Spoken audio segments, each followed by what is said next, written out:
બહુ નાની ઉંમરથી જેમથી પ્રભુના સહવાસથી પ્રભુના સાનિધ્યમાં આવ્યા હતા નિકોળા, એ વખતે એટલો ખ્યાલ નહીં અને એટલો વિવેકય નહીં, પણ પ્રભુનું જે વાક્ય છે કે સત્પુરુષોનો સંગ અને સત્સંગ કદી નિષ્ફળ જતો નથી.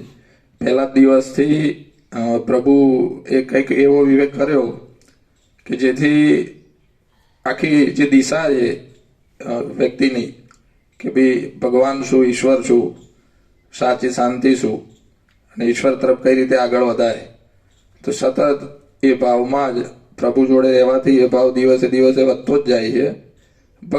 ભગવાને આપણને ગમે તે જગ્યાએ મૂક્યા છે, પણ છતાંય એ ભાવ પ્રભુ એવો આરૂઢ કર્યો છે કે નિશાન સુખમાં પણ ન માપ નીચું નિશાન.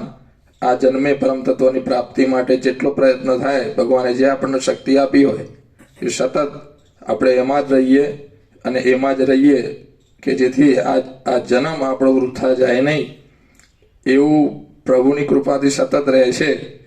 અને જેમ જેમ પ્રભુ જોડે આપણે આવીએ છીએ એટલે પ્રભુ બીજું આપણામાં રહેવા દેતા જ નથી, કારણ કે પ્રભુનો ભાવ એવો છે અને સામે એવો ભાવ છે કે જે માં એક બાળકને જેમ સાચવે કે કંઈ પણ મેલો ગેલો થઈને આવ્યો હોય પણ છતાંય જેમ માં એક બાળકને સાચવે, પ્રભુ સાચવે.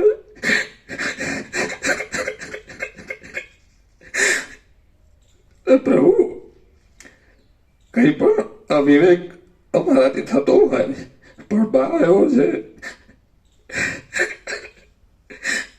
કે આ જન્મ ઉત્થાનો છે અને આ જન્મે ઈશ્વર પ્રાપ્તિ માટે જે પ્રયત્ન કરવો પડે એ કરી લઈએ.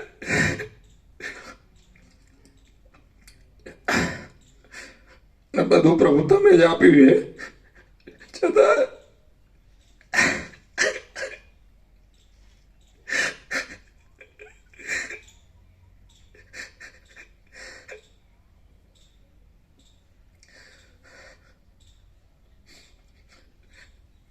અને એક ભાવ તો ખરો જ કે પ્રભુ મેં ગમે ત્યાં છું તો તમે અમારી સંભાળ રાખો જ છો ને રાખશો જ.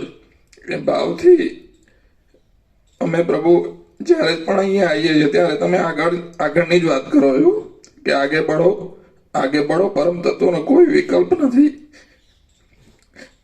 એટલે પ્રભુ અમે અમારા પ્રયત્નોથી જેટલું થાય એટલું આમાં પ્રયત્નરત છીએ, પણ બીજું બધું પ્રભુ તમારે સંભાળવાનું.